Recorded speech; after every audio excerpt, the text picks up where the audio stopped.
हम सभी राधा कृष्ण की रासलीला के बारे में सुनते और नाटकों के माध्यम से देखते आए हैं। ये एक महारास है जिसे प्रभु के सबसे मनोहर रूप से मिलन या आत्माओं का परमात्मा से मिलन या निश्चल प्रेम कहा जा सकता है। इसे शब्दों में व्यक्त नहीं किया जा सकता, अर्थात जिसके लिए शब्द भी कम पड़ जाए। राधा कृष्ण रासलीला में कान्हा का राधा व गोपियों संग किया गया महारास ऐसा था जिसमें समय की चाल थम गई थी। चंद्रमा अस्त नहीं हुआ था, ना ही सूर्योदय हुआ। यमुना का पानी रुक गया तथा गोपियों के हृदय में श्री कृष्ण बस गए थे। कान्हा के द्वारा किया गया महारास इतना अत्यधिक मनोहर व प्रेम से परिपूर्ण था कि केवल कल्पना मात्र से ये हमारे हृदय को भावपूर्ण कर देगा। ऐसे में जरा सोचिए, जो इसकी साक्षी बनी थी उन गोपियों की क्या दशा हुई होगी।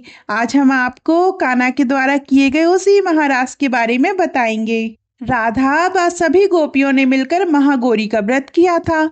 इसमें वह गोपियां भी थी जिनका विवाह हो चुका था तथा वह भी जो अभी तक कुंवारी थी। महागौरी ने प्रसन्न होकर सभी को दर्शन दिए तथा उनसे पूछा कि वे क्या चाहती हैं।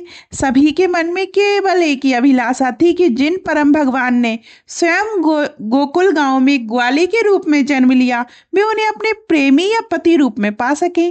महागौरी ने सभी के हृदय की बात को जान लिया तथा आशीर्वाद दिया कि आज से 3 माह के पश्चात चैत्र मास के शुक्ल पक्ष की शरद पूर्णिमा की मनोहर रात्रि को उन्हें अपने मनोवांछित वर की प्राप्ति होगी। ये कहकर महागौरी अंतर्ध्यान हो गई। उसके बाद गोपियों के लिए 3 मास का समय व्यतीत करना कठिन था। वे जो भी कार्य करती उनका मन केवल कान्हा में ही होता। सभी का मन उस रात्रि की प्रतीक्षा में था। ये मनोदशा ऐसी ही थी कि जैसे मानो किसी अपने से भरे की होती है। चेतना में, स्वप्न में सभी को कान्हा की छवि दिखाई पड़ती। इसी प्रकार 3 मास का समय व्यतीत हो गया और शरद पूर्णिमा की वह मनोहर रात्रि आ गई। उस समय चंद्रमा अपने पूर्ण रूप में निकले थे तथा अपने दिव्य प्रकाश से मथुरा के जल को और निर्मल कर रहे थे। वनों में सुंदर पुष्पों की सुगंध लहरा रही थी। तितलियां तथा भंवरे विचरण कर रहे थे तथा गोपियां अपने काम में व्यस्त थी कि अचानक से कान्हा ने यमुना किनारे 3 मास के पश्चात मधुर ध्वनि में बंसी बजानी शुरू कर दी। फिर वह रात्रि आ गई जिस दिन राधा कृष्ण रासलीला को रचाया जाना था। उस समय कोई गोपी सो रही थी तो कोई भोजन कर रही थी, कोई गाय का दूध दूह रही थी तो कोई चंद्रमा को निहार रही थी। अचानक से कान्हा की बंसी की मधुर ध्वनि हवा के साथ बहती हुई गोपियों के कानों तक पहुंची तो सभी की धड़कनें मानो थम सी गई। उस समय सभी बेसुध हो गई तथा अपने सभी काम छोड़कर उस धुन की दिशा में भागने लगी। किसी किसी गोपी के केस बंधे हुए नहीं थे तो किसी की साड़ी का पल्लू नीचे गिर चुका था। कोई सीधे शयन कक्ष से उठकर जा रही थी तो कोई नंगे पैर चल रही थी। उन्हें आसपास का कुछ नहीं दिखाई पड़ रहा था। उन गोपियों की जो दशा थी उसे शायद ही शब्दों में व्यक्त किया जा सकता है। स्वयं राधा ने जब कान्हा की मुरली की धुन सुनी तो वह यमुना किनारे नंगे पैर दौड़ पड़ी थी। उनके मार्ग में एक विषैला सर्प बैठा था, लेकिन राधा कान्हा के प्रेम में ऐसा खोई हुई थी कि उन्हें वह सर्प भी नहीं दिखाई पड़ा। वह केवल कान्हा की बंसी की दिशा में दौड़े जा रही थी।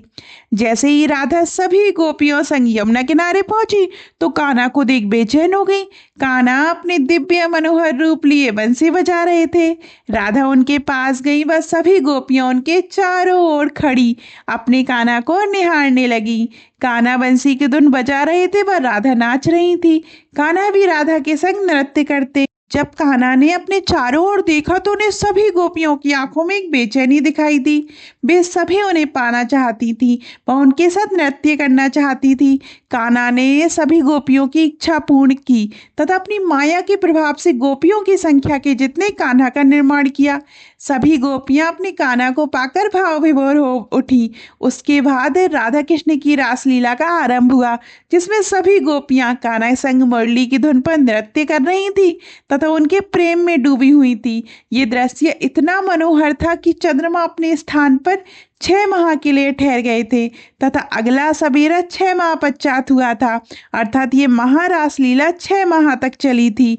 उस समय पूरे स्वर्गलोक में नृत्य हुआ था तथा शिव शंकर व ब्रह्मा आनंदित व प्रेम में डूब गए थे। यमुना का जल निर्मल हो गया था तथा स्वयं भगवान शिव इस महारास को देखने गोपी बनकर आए थे। इस प्रेम रस से मिले आनंद को शायद ही संपूर्ण रूप से विश्व की किसी भी भाषा के शब्दों में व्यक्त किया जा सके, क्योंकि ये केवल और केवल कान्हा को अपने हृदय में पाकर ही अनुभव किया जा सकता है। तो आप सभी को राधा कृष्ण रासलीला की ये कहानी कैसी लगी कमेंट में जरूर बताइएगा।